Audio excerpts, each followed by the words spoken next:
Hello guys, I'm going to talk about a really misunderstood topic, and a topic that, if in all fairness, we don't know a whole lot about, but what we do know is what I'm going to present to you in this video.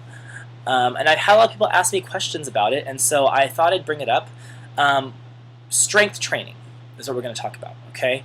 And it may seem that strength training is really self-explanatory, but honestly it's not. If you want to get good results from strength training, it is not self-explanatory, and there are some very key things you want to pay attention to in your workout routine, okay? One thing that I want to make clear is that your muscles are made up of what are called fibers, okay? There are actually 9 different types of muscle fibers, but for the sake of simplicity, we're just going to use 3, okay? And they are slow twitch, fast twitch, and then there's a blended fiber that has both properties, okay? Slow twitch fibers are fibers that are really good at aerobic activities, so low intensity, long duration activity, okay? They're great at oxidative metabolism. They're the kind of fibers that are really responsible for you being able to run a marathon in a quick time, okay? Then there are fast twitch fibers. These are primarily anaerobic fibers, and they're very important when it comes to power output, strength output, things of that nature. Weightlifting is very much a fast twitch effort, okay? And then there's a blended fiber, which is basically has properties of both slow twitch and fast twitch, okay? But it's technically a fast twitch fiber with some slow twitch characteristics. You are born with a certain number of muscle fibers, okay? That is set at birth. It's genetic. There is, as of right now, there is no research to show that you can change the number of muscle fibers you have. What you can do is you can change how thick and the girth of those muscle fibers, okay? So the thicker the muscle fiber is, the larger the muscle looks, okay? How many muscle fibers you have will dictate how big you can get, okay? So there is a genetic maximum to how muscular a person can get. There's a genetic maximum based on the number of muscle fibers you have. Now, once you hit that max, steroids will help you get past it. So if you take steroids after you've hit your genetic peak, then the muscle will grow beyond that point, okay? But just so you know, there is no scientific marker for genetic peak of muscle growth, and there's no way for us to tell whether you've hit your peak or not, okay? So that's a very important thing to remember. When you use your muscles, especially in strength training, all the muscle fibers are going to fire, whether it's slow twitch, fast twitch, or fast twitch B, or the blended fiber, okay? They're all 3 going to fire, okay? How well you do with the lift and the results that you get from your weight training is going to be dependent on the breakdown of your fibers. So some people are born with more slow twitch, some people are born with more fast twitch, some people are born with an equal blend. Some people have more fast twitch on their upper body and more slow twitch on the lower body. Some people vice versa. Some people, it breaks it down per muscle. Some people just do not have more slow twitch per muscle, and then the other muscle has more fast twitch. It just depends. But that being said, when you, let's say you're doing a bicep curl, all types of muscle fiber will fire. It's not just going to be the fast twitch. It's not just going to be the blended fibers. It's going to be all fibers, okay? The slow twitch fibers are not going to be as good at lifting the weight. The fast twitch fibers will be better at lifting the weight, okay? When you go run on the treadmill, slow twitch and fast twitch are going to be contracting, but the slow twitch are going to be what's carrying you through the run, not the fast twitch. The fast twitch will fatigue much quicker, okay?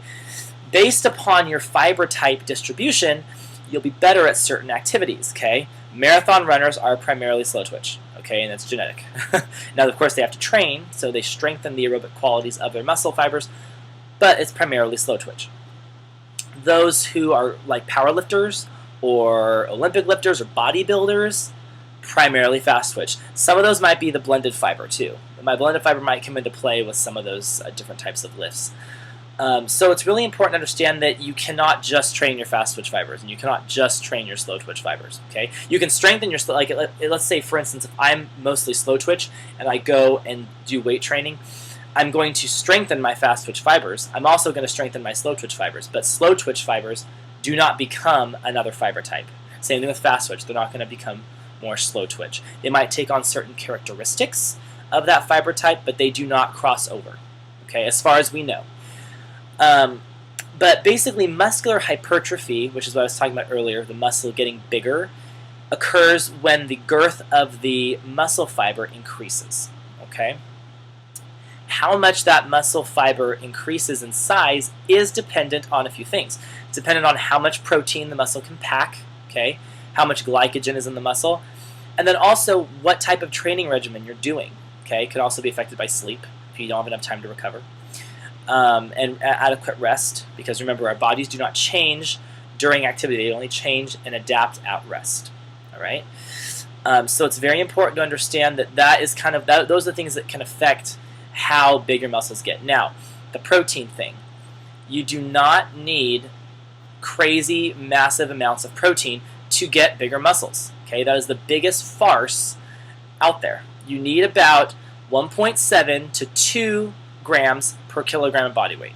Okay, and really 2 is high, but most people, if they're eating more because they're working out harder, they're going to be hitting about 2 grams anyway. So I give it kind of a greater leeway. Now, if you're doing muscular endurance, the amount of, or if you're doing more endurance type activities, the amount of protein you need might vary.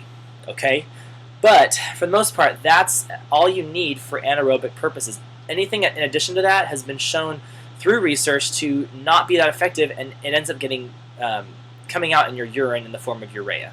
Okay, so you really got to make sure that you're not buying into all this hype about, oh, I got to have all this protein. Like, most people are eating more than enough protein. They do not need any more.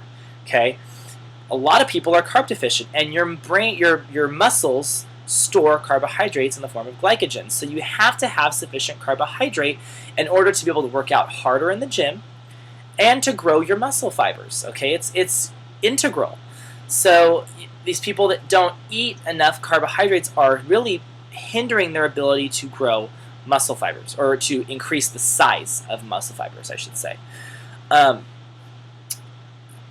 So basically, how you eat will affect the size of your muscle fibers. That's kind of the point to that, is eating becomes important.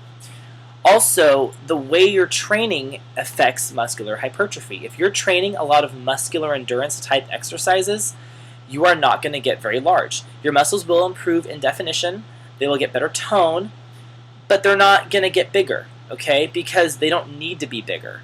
They need to have good glycolytic capacity, okay? In fact, if the muscle was bigger, it might hinder some of the endurance capabilities. If you're going to do a strength type of training program, which is primarily focusing on ballistic strength, okay? So we're not talking about necessarily size, we're talking about how much you can lift in a 1-rep max. In those type of training programs, you are going to see hypertrophy. It's going to happen, okay? But it's going to be a different type of hypertrophy, which we'll talk about later. Then those who train to be bodybuilders are going to train to just get the muscle as big as they possibly can. How to determine the way in which your muscle develops partially is genetic and partially is how you train. For instance, those who are working their muscles through the endurance, for muscular endurance type purposes, you're going to be looking at a rep range of over 15 reps per exercise, minimum. It can go up to 30 reps per exercise, but basically your goal is to get as many reps as possible at a certain weight. And of course, because of that, your weights are going to be lighter than someone who's training for size. It's just self-explanatory. Those who are working in the strength component, they're going to lift in a smaller rep range because they want to get a heavier weight. They want to challenge the muscle in a short-term ballistic type fashion. So they're going to work between the 5 to 7 rep range, sometimes even as low as 2 to 3 reps in a round, because you want to stress that muscle in a short ballistic type activity. Those training for bodybuilding, they're going to operate anywhere between 8 and 15 reps per set, because what they want to do is they want to challenge the fluid retention and the capillarization of the muscle itself. Okay. Now let's get into types of hypertrophy, and then I'll wrap this up. There's 2 types of hypertrophy, and they both happen all the time. So whenever your muscle hypertrophies, both of these things happen, but they happen in varying degrees. One is that your muscle fibers get thicker. Okay, they thicken up and they fill the space of the muscle. Okay, so that generally happens more in power and strength type activities. Okay, you'll still get the capillarization and the fluid retention, but it's mostly going to happen in strength activities. The second type of hypertrophy is what I just mentioned: the fluid retention, the greater water content, the greater capillarization, the vascularity of the muscle. That occurs primarily in bodybuilders, okay, because they need to have a good pathway for blood to get into the muscle to deliver the nutrients for exercise. And while they do increase the size of their muscle fibers, a greater percentage of their hypertrophy is going to be that capillarization and the vascularization of their muscle. Okay? So again, the way you train becomes very important. I have heard from a number of people who want to get bigger, and then I ask them what they're doing in the gym, and they're doing muscular endurance activities. Wrong. Not going to work because you're training wrong. So if you have a crappy training program that doesn't work with your goals, you're not gonna reach your goals. Okay? So when you're looking at strength training, it is really important to identify what do you want, how are you going to get it, and what's the breakdown of your workout going to be, and how am I eating? Okay? If you're eating wrong, not going to grow muscle. If you are in the gym and you're working in the wrong rep range, it's going to mess you up. You also need to have a clear-cut goal with your muscles, because your muscles are very selective in how you train them. There's not a lot of carryover. If you're training in strength, you're going to have to sacrifice muscle endurance. If you're working for muscle endurance, you're going to sacrifice strength. So you have to identify what is most important to you and then go from there. I hope this helps. I hope this helps you in your strength training. And if you have any questions, you can go ahead and send me a message over Facebook, and I'd be more than happy to answer them. If you have some new information that I missed in this video, please, by all means, send it to me, but send it to me over a message to the Facebook page, and then we can deal with it from there. Thank you so much for watching, and I'll talk to you next time.